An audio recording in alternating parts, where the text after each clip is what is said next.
Good morning. It's good to have all of you with us this morning. Always glad to have visitors with us and glad that you've come our way. We're studying from the book of Revelation. We started several weeks ago. It seems like it's taken me a long time to get to where we are. We're in Revelation chapter 12 this morning.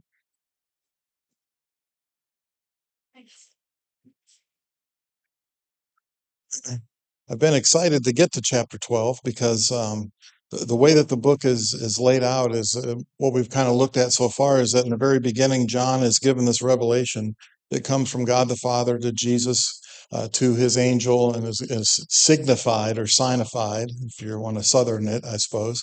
But it's signified or signified to John. And so John sees these visions, he sees these signs, and he's told that he needs to write about these things. It sounds a little hot, Brian. That he needs to write these things down. And he's told in chapter 1, verse 19, that he is to write the things which he has seen, past tense, the things which are, present tense, and the things which are to come, future tense. And so some of the things that John is writing about there in the first 18 verses of chapter 1 are visions or things that he's already seen. Some of the things that he's writing about are things which are. And we looked at those 7 letters to the churches of Asia that are there in chapters 2 and 3. And those are things that are currently taking place in those congregations where Jesus is saying, I commend you for this. You're doing well in this area, but I condemn you for this over here. There's something else that you need to get fixed. And each one of those letters ends the same way. He who has ears, let him hear what the Spirit says to the churches.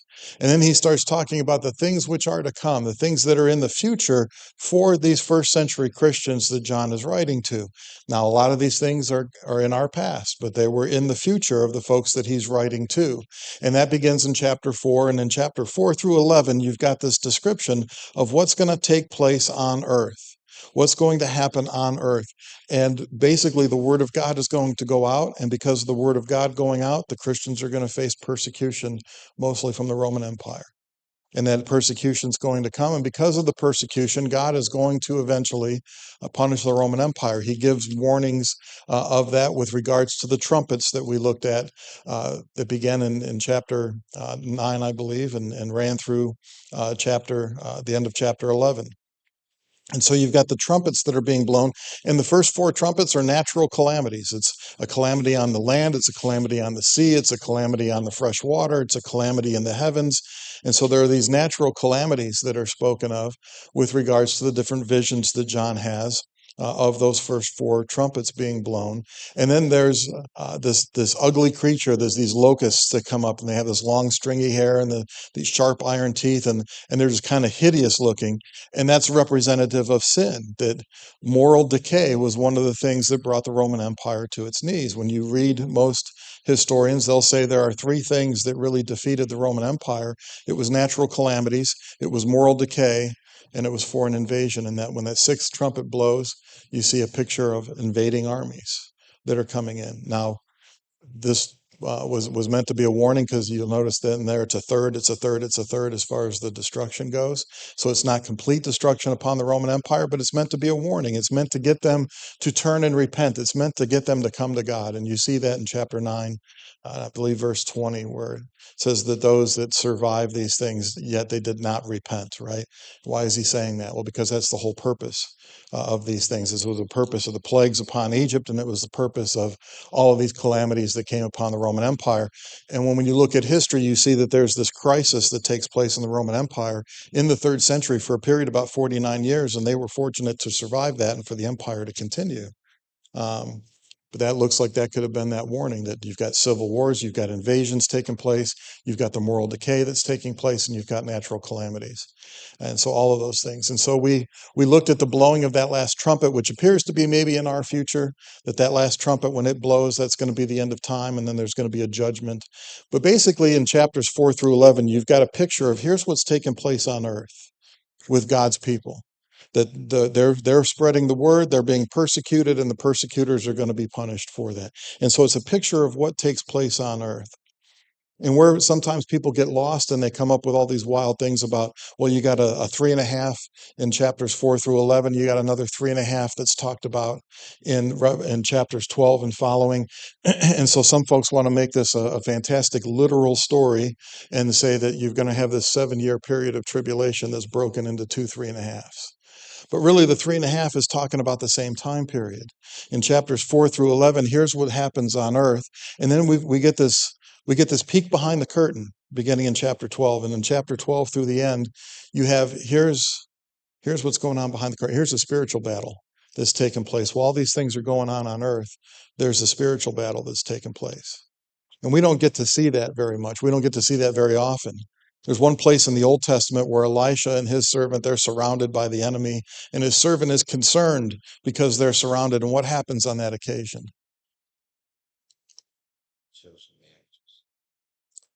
Yeah, Elisha prays to God that his servant's eyes will be open and he'll be able to see that those who are with us are greater than those who are with them, right? He's concerned because he sees this physical army that's got them surrounded, but Elisha prays and his eyes are open and he's able to see the spiritual forces that are there that are surrounding the enemy. And Elisha says, he is with us is stronger than those that are with them. Well, there's a spiritual battle that takes place whenever there's a physical battle that takes place.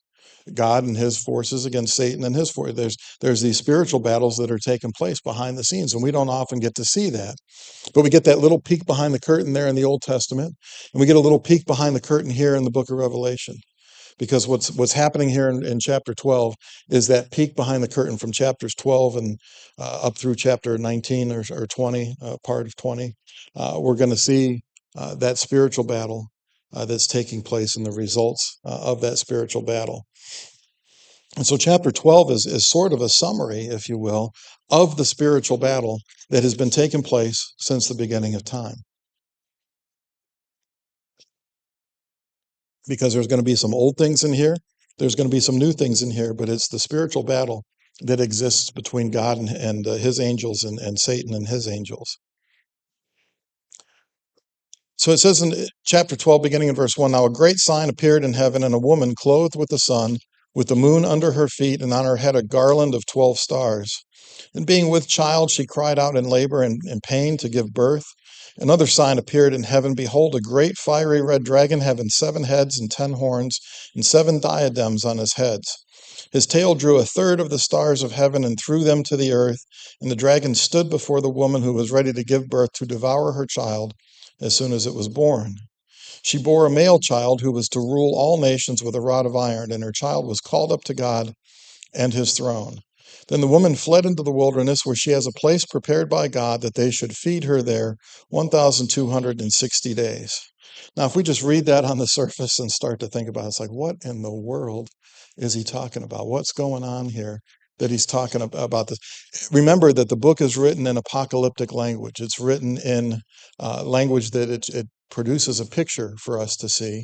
And it's not important to recognize or to identify every piece of the picture, which sometimes people try to do, but to get the overall scope of what it is that's going on. And so you've got a battle that takes place between this woman and her child and this fiery red dragon or Satan, who is represented here by this dragon. And so there's a conflict that takes place here in heaven, if you will, or there's a conflict that's going to take place here in heaven. But the message of this is that Rome is being used as a tool by Satan to go after God's people, to go after the church. Now, at the very beginning of this, it says that there was a woman who was clothed with the sun and the moon under her feet, and on her head was a garland of 12 stars. The woman here is not Mary. Now, I know it says that the woman gives birth to the male child, and we understand who the male child is, but what was it that really gave birth to Christianity? What was the system that was in place that led us to Christianity? What was it that was a schoolmaster to bring us to Christ? Thought I heard it. Judaism, right? Judaism. When you think about Judaism, when you think about the law of Moses, the law showed us that we had sinned, right? That's what Paul writes about it over in Romans, that without the law, I wouldn't have known sin, but because of the law, I knew that I had sinned. And so the law was our schoolmaster. It was our tutor to bring us to Christ. Because if we try to keep the law on all of its points, what are we going to do? We're going to fail at some point. And if we fail in one point, what are we guilty of? We're guilty of all, right? And so, what was the law intended to teach us? The law was intended to teach us that we need a Savior. The natural outgrowth of the law of Moses is the Messiah. It is Christ. It is Christianity. It's the natural outflow of Judaism. And so, the woman here is meant to be representative of God's people. Now, as we start off, that woman who's representative of God's people, who were God's people in the Old Testament? Was the Jews, right? And how many tribes were there? 12 tribes of Israel. Notice that this woman has on her head a garland of 12 stars. Right? Those 12 stars are representative of those 12 tribes. That this is talking about the Jews. This is talking about Judaism. This is talking about the old system. These are God's people. Now, Satan was after God's people in the Old Testament. We see that even going all the way back to the Garden of Eden. He was against them. He was trying to stop them. It says that she's clothed with the sun. She has the moon under her feet and the crown of 12 stars. Um, it's the kind of crown that she has there. The garland is referred to as the Stephanos crown. It's a victory crown. That even though she's going to be attacked, she's going to be victorious. So she's wearing a victor's crown that has 12 stars. Come back to Genesis chapter 37 for a moment.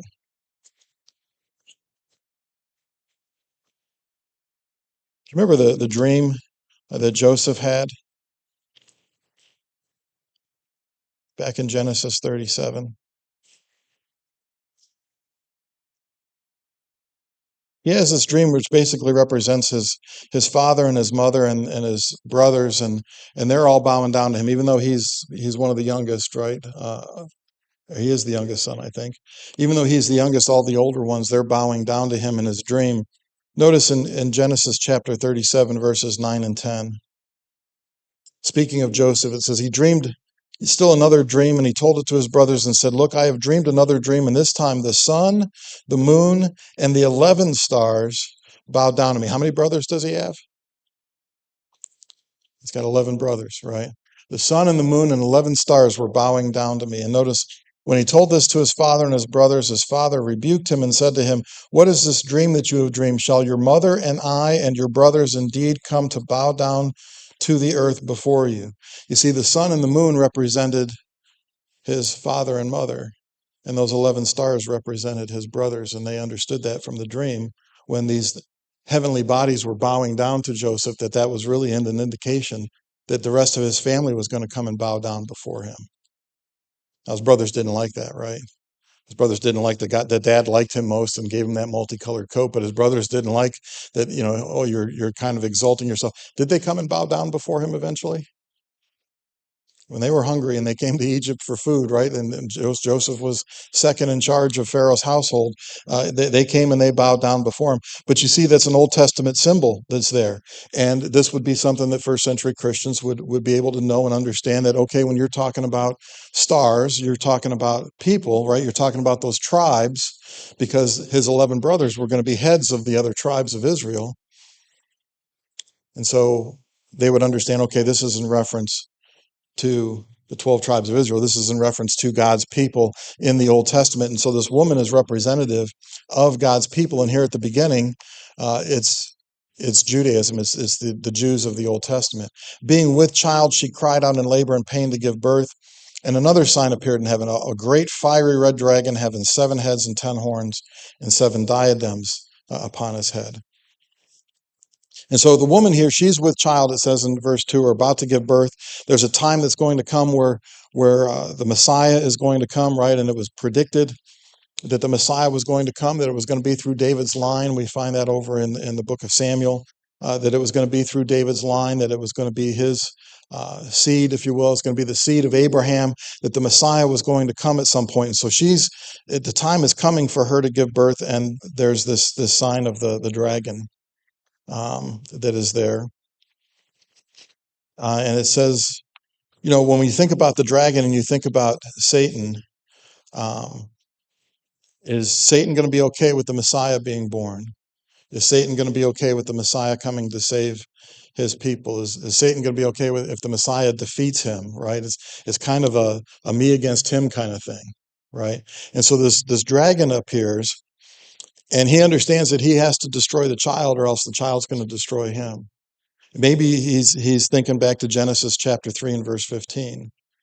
After they had sinned in the garden, you remember what Eve was told, that she's going to have pain in childbirth, and that her seed would, that the seed of the serpent would bruise his heel, but that her seed would bruise his head, right? And so from the very beginning there of Genesis, you understand that there's this battle that's taken place between the seed of Eve, right, and Satan's minions, if you will.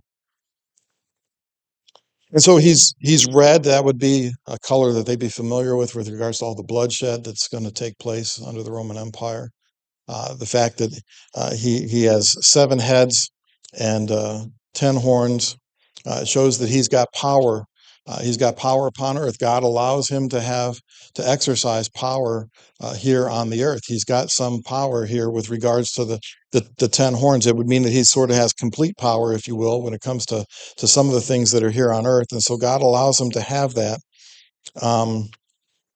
Look back at Daniel chapter 7.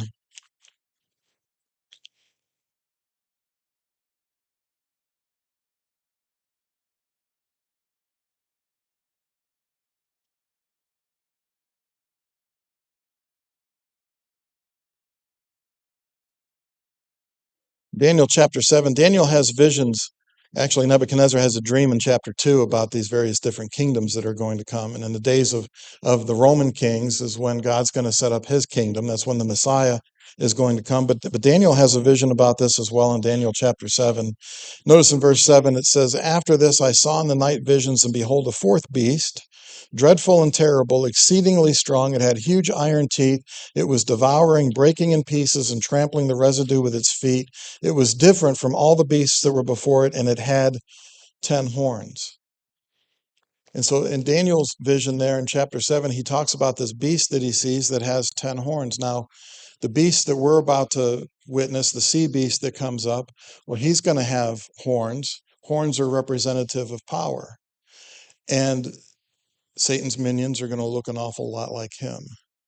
So this picture that's given of Satan as being this dragon that has multiple heads and has crowns upon his head, these are diadem crowns. These are not Stephanos crowns. A Stephanos crown is the victory crown. That's the one that's given to the winners. But a diadem is just, it represents royalty. It represents rule. And so the crowns that he has on his head represent rule, because who is the ruler of this world? Satan is, right? Why is he the ruler of this world? Did God make him that? Who made him the ruler of this world? We did, right? We did, because God said, here's what it is that I want you to do. And we constantly don't do that, right? And so we've made him into the ruler of this world. And so when we get over to chapter 13 and we see the sea beast, we're going to see a beast that is similar here, because he's similar to who it is that he's following. He looks like who it is that he's following. And so Satan looks very much like his followers. And so the 7 diadems, they're not a victor's crown, but a royal crown, because the crowns of the world are allegiant to him. He's going to have folks in the world that are doing his bidding. And the Roman Empire is going to be the biggest one of those that is doing his bidding. In Ephesians chapter 2 and verse 2, Satan is referred to as the prince of the power of the air, right? That he's got power here on earth, that he's got the ability to be able to do certain things. And it appears that, especially in this Old Testament times and time of Jesus, that he had maybe more power than he does now. But he still has power to influence, and he still has power to lead astray, and he still walks about as a roaring lion, seeking whom he may devour. But we're going to see that because of what happens here in chapter 12 and what happens in chapter 20, that his power is going to be limited from what it once was. And so it says that here he is, he's this dragon. It says, his tail drew a third of the stars of heaven and threw them to the earth. The dragon stood before the woman who was ready to give birth, to devour her child as soon as it was born. So there in verse 4, you got Satan's making war. He's making war against God's people. He's making war against the woman in the Old Testament. He's making war against them, trying to stop the Messiah from coming. right? And so it says his tail drew a third of the stars. Now, again, don't take this to be literal that he's wiping stars out in the heavens. But what do the stars represent that we already saw? Represent. These stars supposed to also represent the tribe of Judah. In verse 1, it specifies that the crown that the woman would wear is also supposed to believe that that's the same stars. Yeah, yeah. That's a good question, Morgan. He said in verse 1, right, we identified those 12 stars as being the tribes of Israel. So it's God's people. So it's Israelites. So here, if he's drawing a third of the stars to earth, what is he's doing? He's wiping out some of those folks. Right now, it's not a majority; it's a third. He's able to have some victory maybe over them. That his tail is able to sweep these stars out of heaven. What's he doing? He's trying to keep the Christ from being born. He's trying to stop the Messiah from coming. At one point, the lineage of David, right? Because we know that the Messiah is going to come through the lineage of David. At one point, the lineage of David was down to just one 6-week-old baby.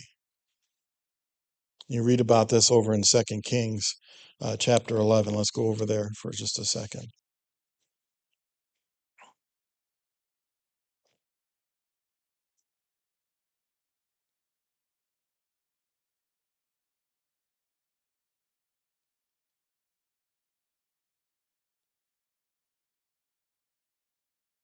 In 2 Kings chapter 11, we'll look at verses 1 through 3. It says, when Athaliah, the mother of Ahaziah, saw that her son was dead, she arose and destroyed all the royal heirs. But Jehosheba, the daughter of King Joram, sister of Ahaziah, took Joash, the son of Ahaziah, and stole him away from among the king's sons who were being murdered. And they hid him and his nurse in the bedroom from Athaliah so that he was not killed. So he was hidden with her in the house of the Lord for 6 years, while Athaliah reigned over the land. So here's this woman. Her son was the king, but he has died. And when her son dies, she takes all the royal heirs, she takes all of his children, and she kills all of them. But she misses one. Joash is hidden from her. Joash at this time would be about a 6-week-old baby. Athaliah, if you don't know who she is, she's the daughter of Ahab. You remember King Ahab and Jezebel? Well, she's his daughter, and so she behaves very much like her father Ahab did. She kills all the grandchildren except for Joash. What's going on here? Satan's trying to destroy the line of Christ, right? He's trying to wipe out all of those heirs. When Satan came from heaven, didn't he take a third of the angels with him? I don't think that's referring to angels there as the stars. I don't think he took a third of them with him. He took some with him, but it doesn't give a number. Yeah. No, that third of the stars would be that he's partially wiping out, right? Not completely wiping out, but he's partially wiping out some of that lineage that is there of the Israelites. That if the stars are representative of the Israelites, he's wiping some of those out. And you've got a picture here of Satan trying to stop the Messiah, trying to stop that line, trying to stop that seed line way back in the time of Joash. But he's not successful in it, right? Because God said the Messiah is going to come through this line. He's going to make sure the Messiah comes through this line. He's going to protect that somehow. And so his tail drew to the earth a third of the stars. He's trying to stop the child from being born. And it says he stood before the woman who was ready to give birth to devour her child as soon as it was born, right? He knows the child represents danger to him. He's trying to devour the child as soon as it is born. Can you think of a time where Jesus was in danger when he was a child? Kill male children as her too. Yeah. Yeah, Herod wanted to know, right? The wise men had come from the east and they were coming to see the child. And then Herod says, well, you tell me where he is because I want to go and I want to worship him. He didn't want to worship him, right? And the wise men were warned. And so they went back a different way. They didn't come back to Herod and tell him where the child was. Joseph was told in the dream to take Mary and the child and to flee into Egypt. And they went into Egypt until when? Until the death of Herod. because Herod had sent out that order to kill all the children aged 2 and younger, which would indicate that Jesus would have been about maybe 2 years old at that particular point. But to wipe them all out. Well, what's going on? Satan's trying to kill the child, right? It's trying to devour the child. So this is explaining that while these things are taking place on earth, here's the spiritual battle that's going on behind the scenes between God and Satan. That Satan's trying to stop this from taking place. That he's trying to devour the child as soon as he is born. And then in verse 5, you've got all of Jesus's life there in that one verse, in verse 5. It says, she bore a male child who was to rule all nations with a rod of iron, and her child was caught up to God and to his throne. Right? And so the child is born. It says that he would rule with a rod of iron. Come back and look over at Psalm 2 and verse 9.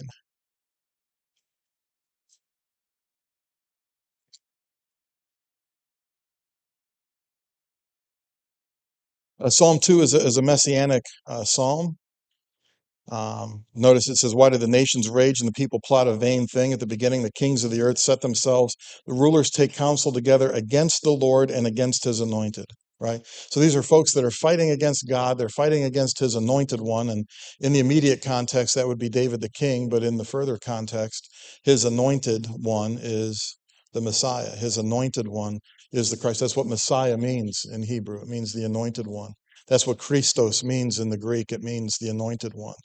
Right? And so they're trying to stop that. Now notice down in verse 9, where he's talking about his anointed one, he says, you shall break them with a rod of iron, you shall dash them to pieces like a potter's vessel. Right? He's going to rule with a rod of iron. We see that here in Psalm 2:9. We see it over in Isaiah.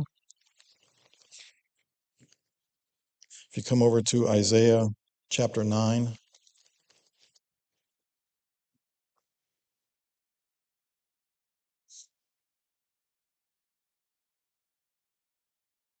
In Isaiah chapter 9 and verse 6, for unto us a child is born, unto us a son is given, the government will be upon his shoulder. His name will be called Wonderful, Counselor, Mighty God, Everlasting Father, Prince of Peace.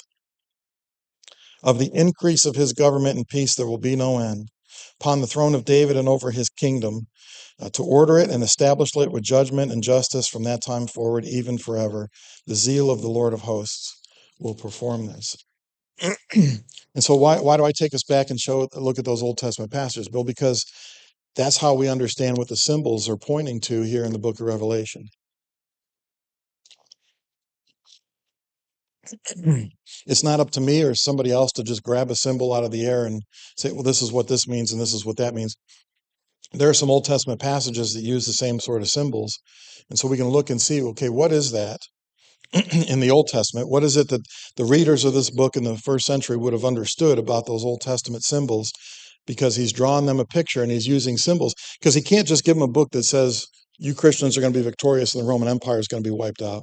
Because they're already being persecuted by the Roman Empire. If they're found carrying a book that clearly states that Christians are going to be victorious and the Roman Empire is going to be defeated, how well do you think that's going to go for them? Right? But he writes it this way so that they'll understand it, but the Romans won't. And so they'll get the picture, they'll get the meaning of the picture. And so if he's going to rule here with a rod of iron, he's going to rule all nations. That means that he's going to be in charge. It means that judgment's going to be given to him. And that's a bad thing for Satan. If judgment is given to the child, if judgment is given to the Messiah, if judgment is given to the Christ, well, that's going to be bad for him. And so we see his birth, we see his death. The child was caught up to God and to his throne. And so we see his ascension, that he has ascended up into heaven. We can read about that in Acts chapter 1, verses 9 through 11, that as the disciples were there watching, he went up in the clouds and disappeared and ascended back, went back to the Father, and seated at the right hand of the Father, which means that he's begun his rule. You can read about it in Luke chapter 24 and verse 51, that as he was speaking with his disciples, he ascended back up into heaven, that he went with the clouds. And so Satan in the Old Testament, he's fighting against God's people. He's fighting against the woman, right? He's wanting to defeat her. He's wanting to keep the child from coming. Once the child comes, he tries to devour the child. He isn't successful, right? The child wins because he dies on the cross, and Satan probably thought at that moment that he won, but the resurrection and the ascension prove that Satan didn't win in that moment, that He maybe fumbled the ball at the 1 yard line, but he didn't win, right? That there was more to come there. And so now in verse 6 it says, then the woman fled into the wilderness where she has a place prepared by God that they should feed her there 1,260 days. The woman is not Eve. The woman is not Mary. The woman is not Mary. The woman here is still God's people. But you've got God's people on this side of the cross who are who? Before the cross, who were God's chosen people? Israelites, right? The Jews. And now after the cross, you still have God's people. Who is that? Christians. So the woman still represents God's people, but now we're not talking about Israelites now, we're talking about the Christians after the cross. Does that make sense? The woman's still in reference to God's people, but God's people have changed, right? Not everyone who's a physical Israel is part of spiritual Israel. That spiritual Israel, now you have to have faith in God and you have to be obedient and you have to be a Christian. Specific number of days. Why? Well, the number of days, they represent a time period, but it's not meant to be taken literally. But the idea, whether we're talking about days, months, or years, the number is meant to be representative. And last week, I think it was last week, you've got, it mentions time, times, and half a time in some places. It mentions 3.5 days that the witnesses, the two witnesses, that their bodies would be left in the street. It was 3.5 days. You've got 42 months that was mentioned earlier, and 42 months will be mentioned again later. It's all in reference to the same time period.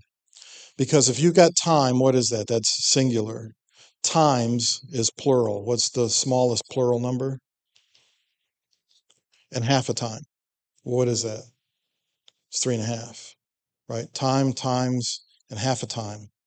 You got 3.5 days that are mentioned. That's a 3.5. You've got 42 months that are mentioned. There's 12 months in a year. In 3.5 years, you've got 42 months. How many days are in an average month? 30. You take 30 and multiply it times 42, it comes out to 1,260 days. So whether you're talking about 3.5, whether you're talking about time, times, and half a time, whether you're talking about 42 months or 1,260 days, it's all talking about the same time period. It's talking about the time period when there's going to be persecution. Talking about the time period where there's going to be danger to God's people, when God's people, some of them are going to be killed. But it's a short time period. It's a 3.5. It's an incomplete number, a 3.5, right? It's half the perfect number, which is 7. But it's an incomplete time period. And so the message to them is that, okay, you're going to have to suffer persecution. You're going to have to maybe go into the wilderness. You're going to need to be protected for a time because it's going to be dangerous for you in the world. But that's going to be a short period of time compared to the joy that you're going to share, which when we get to chapter 20, it's going to be represented by 1,000 years, right? 3.5. I can suffer for a 3.5 if I know that there's 1,000 years right? And again, the numbers aren't meant to be taken literally. It's not a literal 3.5 year period, right? It's an incomplete time period where they're not going to be able, since it's incomplete, they're not going to be able to wipe you out. You're going to survive this. The church is going to survive this. And then at the back end, you're going to have peace and you're going to have, wonders in heaven, and it's going to last a long time compared to that little 3.5. Does that make sense? Any comments or questions? Does that answer your question? Any comments or questions on any of these things? Brought up when Joseph took his family to Egypt during when Herod was doing all this thing, it's kind of ironic in the sense of they went to Egypt and what was going on with Moses there. Similar but different. Yeah.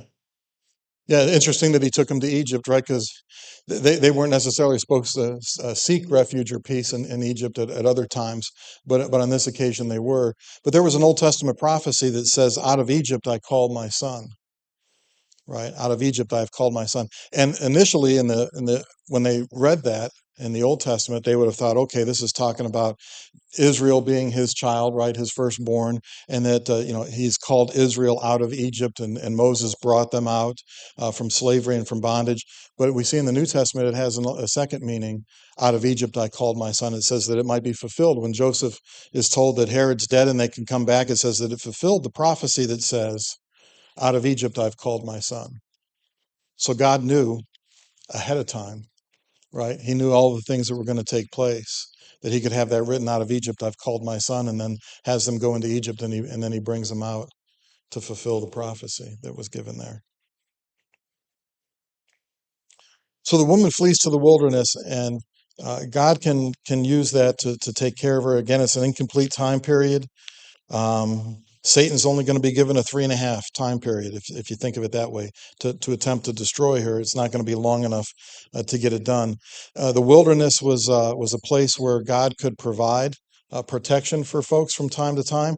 Back in Genesis chapter 16, you've got Hagar who's out in the wilderness, and she's with child, and God sees her there, right? And God provides for her there, if you will, that she gets water to drink, and the child, and they go back. She's told to go back to Abraham and to Sarah there. The wilderness can be a place of hardship, but it's also a place of deliverance. In Elijah's case, we read in 1 Kings chapter 17 about him being taken care of in the wilderness. Let's go back and look at that in 1 Kings.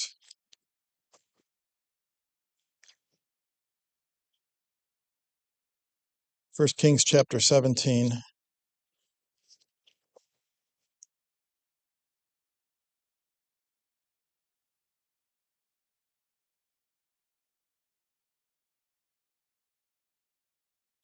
And so Elijah's here in the wilderness in 1 Kings 17. We'll start in verse 4. It says, "It will be that when you shall drink from the brook, and I have commanded the ravens to feed you there." So he went and did according to the word of the Lord, for he went and stayed by the brook Cherith, which flows into the Jordan. The ravens brought him bread and meat in the morning, and bread and meat in the evening, and he drank from the brook. And it happened after a while that the brook dried up, because there had been no rain in the land. Then the word of the Lord came to him, saying, "Arise, go to Zarephath, which belongs to Sidon, and dwell there. See, I have commanded a widow there to provide for you." And so Elijah's on the run from Ahab. Ahab seeking him all over the place because Elijah has prophesied against him and told him it's not going to rain for 3.5 years. There's going to be a drought in the land, and so he's in the wilderness, and God provides for him in the wilderness. God takes care of him in the wilderness. And so the idea that the woman's going to be protected, that the church is going to be protected in the wilderness, would maybe recall their minds back to these scenes where other people of God were protected in the wilderness. I mean, they were taken care of and they were provided for while they're in the wilderness.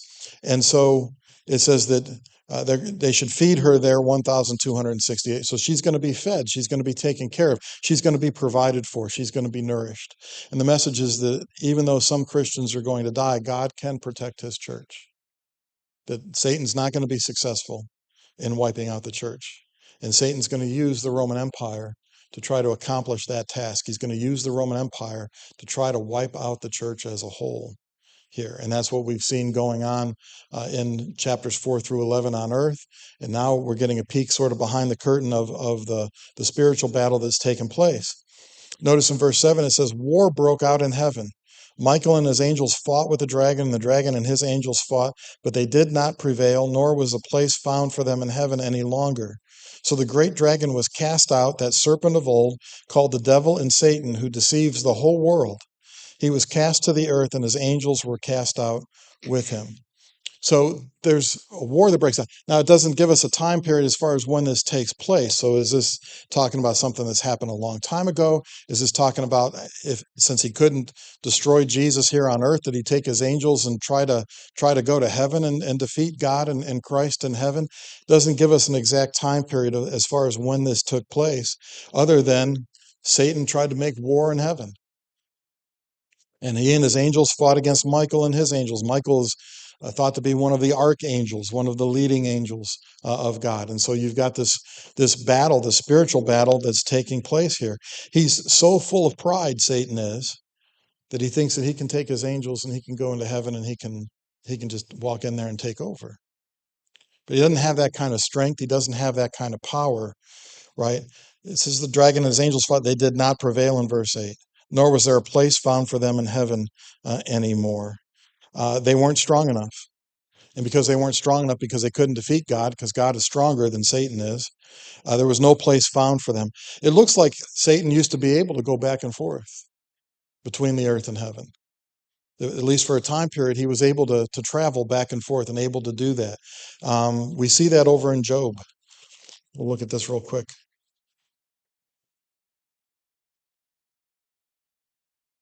We come back to Job chapter 1.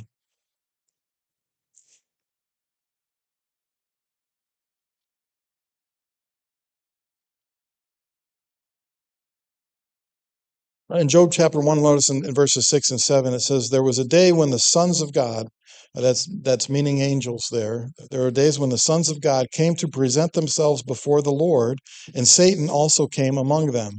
And the Lord said to Satan, from where do you come? So Satan answered the Lord and said, from going to and fro on the earth and from walking back and forth on it. So Satan has some power that God allows him to have, but he still is answerable to God. When God calls the sons to him, when he calls the angels to him to have maybe some sort of meeting in heaven, Satan is there among them. He's called up there as well. And God wants to know, well, where you been? What have you been doing? And he says, he's been going back and forth, right? Been going back and forth on the earth. He's been walking to and fro on the earth. But here in Revelation chapter 12, something has happened with regards to this war and the war that they have lost. And he's no longer going to have that ability to be able to go back and forth. He's going to be cast out of heaven. There's no place found for him there anymore. He's the one that's the accuser of mankind. And he's going to be cast out to the earth. And he's going to be angry because of that. He's going to be angry that he wasn't able to stop the Messiah from coming. He's going to be angry that he wasn't able to kill the child when it was born. He's going to be angry that he lost this war in heaven. Who do you think he's going to come after? He's going to be after us. He's not going to be after the people that he already has, right? The people that are already his, but he's going to be after us. And so we'll see that in the second part of chapter 12 next week. Any comments, questions, or snide remarks before we break for worship? Thank you for your attention and comments.